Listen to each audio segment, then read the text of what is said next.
Hi, I'm Josh from Pedal South. Today I'm going to show you how to change a flat tire.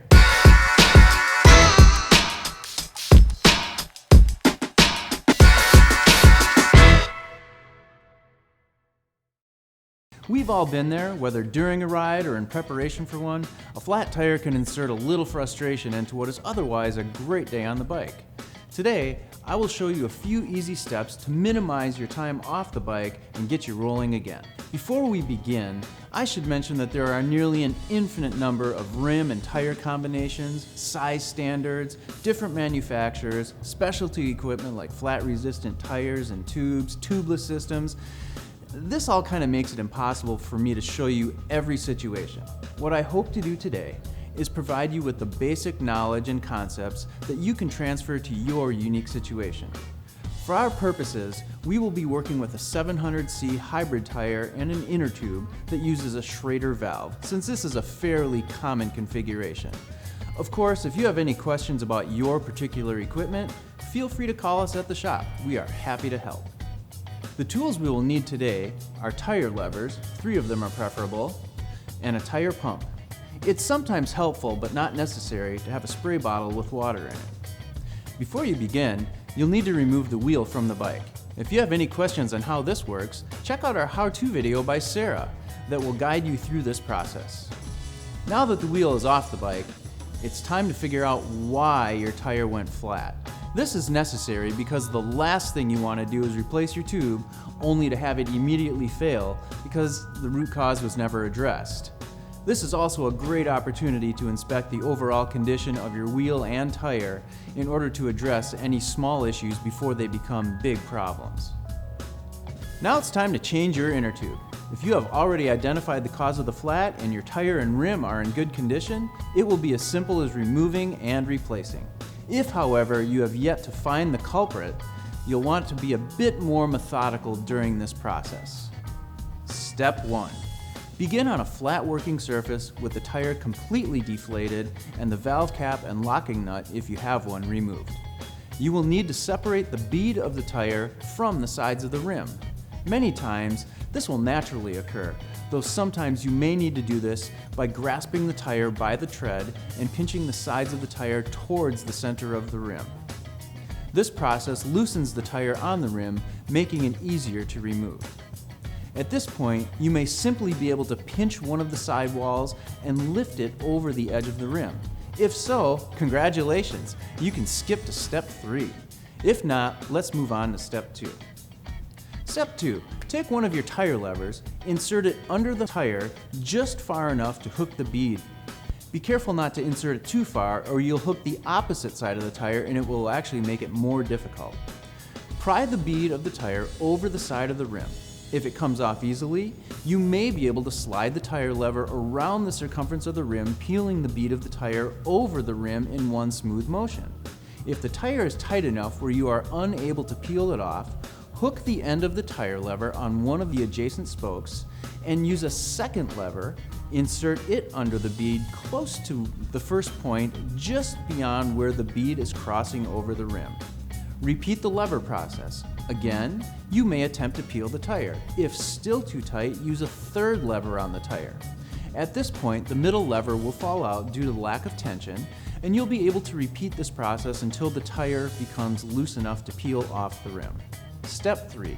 Now that you have one side of the tire off the rim, it's time to remove the faulty tube. Using your fingers and working opposite of the valve stem, reach under the loose bead of the tire and grasp the inner tube. Pull the tube towards the center of the wheel to remove it from the tire casing. Do this around the entire circumference of the wheel until only the valve stem is left.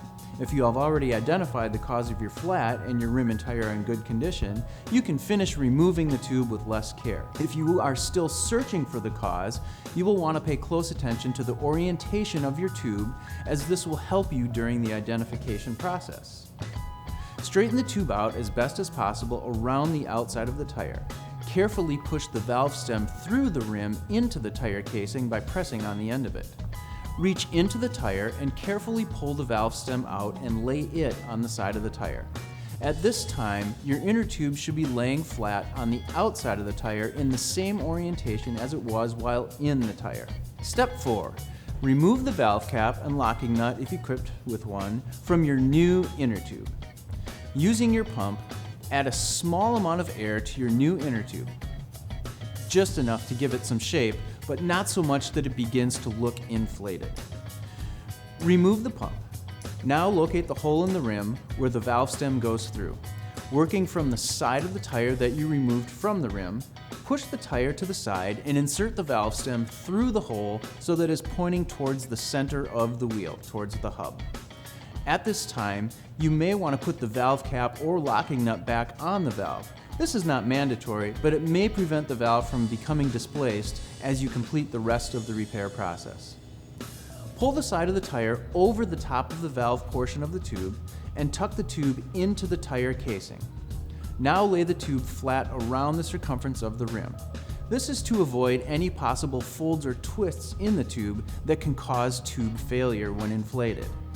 Now, working around both sides of the tire simultaneously, continue tucking the tube into the tire casing until it is completely inserted. Verify that the tube is neatly in place and that the valve stem is still visible. If everything looks good, we're ready to remount the side of the tire. Step 5.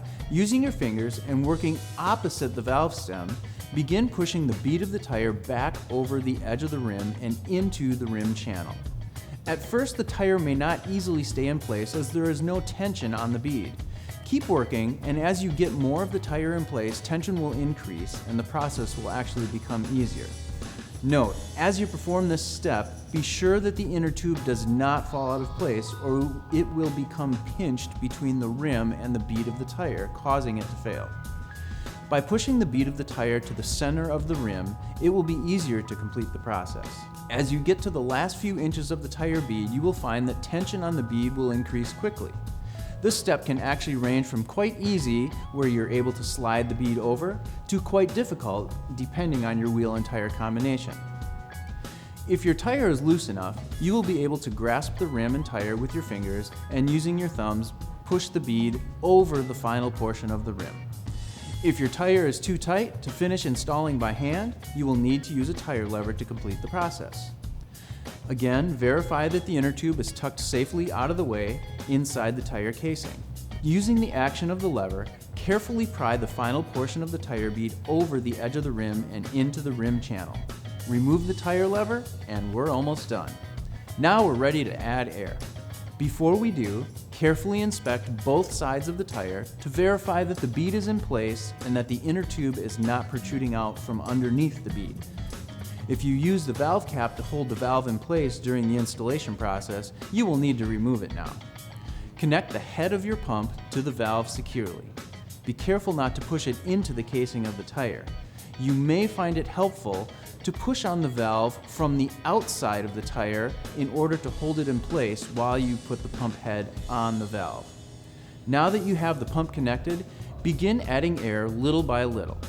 As the tube begins to fill with air, it will expand and begin to push the bead of the tire against the edge of the rim. The bead has a curved shape to it that is designed to hook the edge of the rim in order to remain in place. As you add air, continually inspect both sides of the tire to verify that the bead is seating correctly and that the inner tube is remaining in place. If you see the tube bulging out or if the bead has come off and is on the outside of the rim, stop adding air. Let the air out of the tube, reset the tube and tire, and begin adding air again. If the bead is still on the inside but has not yet contacted the rim, it's okay. Keep adding air and it will eventually be pushed into place by the air pressure.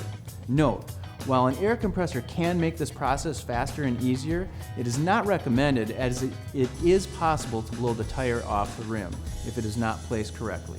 Keep adding air while continuing to monitor the position of the tire bead until you have achieved your desired operating pressure. The pressure range of the tire is stamped into the sidewall of the tire. For safety reasons, your final pressure should fall within that range and should never exceed the maximum pressure. Once you have achieved desired pressure, remove the pump head, install the locking nut if you have one, and the valve cap.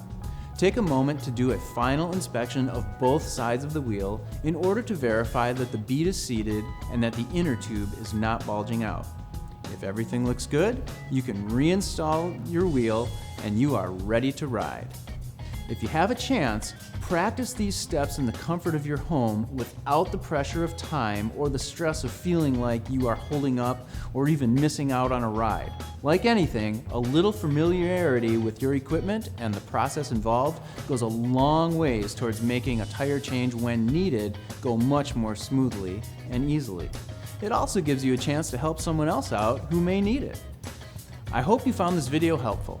If you have any questions about this or any of our other how-to videos, feel free to ask us at the shop.